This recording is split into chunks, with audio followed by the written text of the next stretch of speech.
హైదరాబాద్ ప్రగతి నగర్లోని పొచ్చలపల్లి శ్రీ లీలా సుందరయ్య ఫంక్షన్ హాల్లో బ్రాహ్మణ ఐక్యవేదిక ఆధ్వర్యంలో నిర్వహించిన బ్రాహ్మణ కార్తీక సమారాధన మహోత్సవంలో ప్రముఖ సినీ నటుడు పి సాయి కుమార్ గారిని సినీ రంగంలో 50 సంవత్సరాలు పూర్తి చేసుకున్న సందర్భంగా ఘనంగా సన్మానించారు.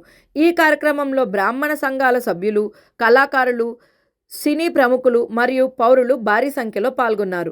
ఈ సందర్భంగా మాట్లాడిన సినీ నటుడు పి సాయి కుమార్ గారు, నా నటనా జీవితం విజయవంతంగా సాగటం మాత్రమే కాదు, వ్యక్తిగత జీవితం కూడా ఆనందదాయకం కావడం నాకు చాలా పెద్ద వరం. నన్ను ఇంత ప్రేమగా, గౌరవంగా ఆదరించిన ఐక్య వేదిక మరియు నా అభిమానులకు హృదయపూర్వక ధన్యవాదాలు అని అన్నారు. తెలుగు వేదకవి, సినీ గేయ రచయిత శ్రీ జొన్నవిత్తల రామలింగేశ్వర్ గారు మాట్లాడుతూ, డాక్టర్ ఏవిఆర్ మూర్తి గారు ఎన్నో ఏళ్లుగా స్వార్థరహితంగా బ్రాహ్మణ సమాజం అభివృద్ధి కోసం కృషి చేస్తున్నారు.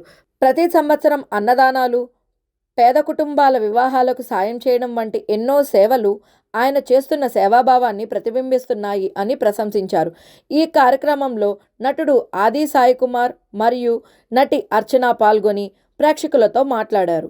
ఆయన రాబోయే చిత్రం సంబాలా ట్రైలర్ను ప్రేక్షకుల ముందు ప్రత్యేకంగా ప్రదర్శించడంతో పాటు కార్యక్రమాన్ని మరింత ఉత్సాహభరితంగా మార్చేలా నృత్య ప్రదర్శన కూడా చేశారు. డాక్టర్ పి శ్వేతా బృందం ఆధ్వర్యంలో కూచిపూడి నృత్య ప్రదర్శన, సామూహిక విష్ణు సహస్ర పారాయణం మరియు సమారాధన కార్యక్రమాలు మహోత్సవాన్ని సాంస్కృతికంగా, ఆధ్యాత్మికంగా మరింత అందంగా తీర్చిదిద్దాయి.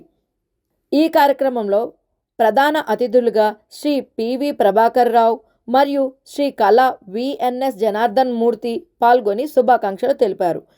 ఈ సందర్భంలో బ్రాహ్మణ ఐక్యవేదిక అధ్యక్షులు డాక్టర్ ఏవిఆర్ మూర్తి గారు మాట్లాడుతూ, తెలుగు సంస్కృతి, సాహిత్యం, కళలను పరిరక్షించడం, వారిని సన్మానించడం మన బాధ్యత. సాయి కుమార్ గారి సినీ సేవలు, విలువలు మరియు వ్యక్తిత్వం మన యువతకు ఆదర్శం. బ్రాహ్మణ సమాజం ఐక్యత, సాంస్కృతిక పరిరక్షణ, సేవా కార్యక్రమాలు మరింత బలపరుస్తామని అన్నారు. ఈ మహోత్సవం సమాజంలో ఐక్యత, స్నేహభావం మరియు సంస్కృతి పట్ల గౌరవాన్ని ప్రతిబింబించే వేడుకగా నిలిచింది.